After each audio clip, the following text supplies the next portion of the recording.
অনেকেই আছেন নিজের ফেসবুক অ্যাকাউন্ট ডিলিট করতে চান, তো কিভাবে ডিলিট করবেন সেটা অনেকেই জানেন না। সো আজকে আমি দেখাবো কিভাবে আপনার ফেসবুক অ্যাকাউন্ট পার্মানেন্টলি ডিলিট করবেন ফেসবুক থেকে। তো চলুন ভিডিওটি শুরু করি। তো সর্বপ্রথম আপনাদেরকে ফেসবুক ওপেন করতে হবে। তারপরে এখানে আপনারা যেই অ্যাকাউন্টটি ডিলিট করবেন সেটি অবশ্যই লগ ইন করে রাখবেন। তো আমি এই অ্যাকাউন্টটি ডিলিট করব। তারপরে থ্রি ডটে ক্লিক করবেন, করার পরে এইখান থেকে নিচে দেখবেন সেটিং আইকন রয়েছে, সিম্পলি সেটিংয়ের পরে ক্লিক করবেন একটা। তো সেটিংয়ে ক্লিক করার পরে এইখানে আপনারা মেটা লেখা রয়েছে, এরপরে একটা ক্লিক করবেন।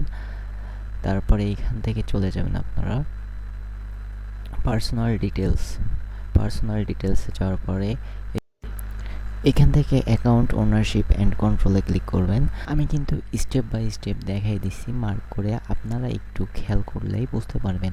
তো এইখান থেকে আপনাদের প্রোফাইলের পরে ক্লিক করতে হবে একটা। তারপরে এই জায়গায় আপনাদের ডিলিট অ্যাকাউন্ট, যেহেতু আপনারা ডিলিট করবেন সেহেতু ডিলিট অ্যাকাউন্টে ক্লিক করবেন। তারপরে এই জায়গায় আপনারা যেকোনো একটা সিলেক্ট করবেন। আমি প্রথমটাই সিলেক্ট করলাম, করার পরে কন্টিনিউতে ক্লিক করলাম। এখানে আবার কন্টিনিউ দিবেন আপনারা। তো এখান থেকে কন্টিনিউ দেওয়ার পরে নিচে একটু স্ক্রল করে আবার কন্টিনিউতে ক্লিক করবেন।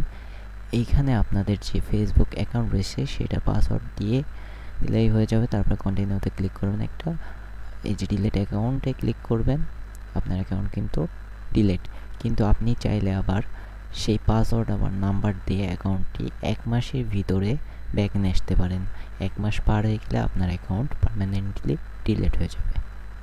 তো এই ছিল আজকের ভিডিওটি ভালো লাগলে লাইক কমেন্ট করবেন এবং সাবস্ক্রাইব করবেন চ্যানেলটি। তো আল্লাহ হাফেজ, সবাই ভালো থাকবেন।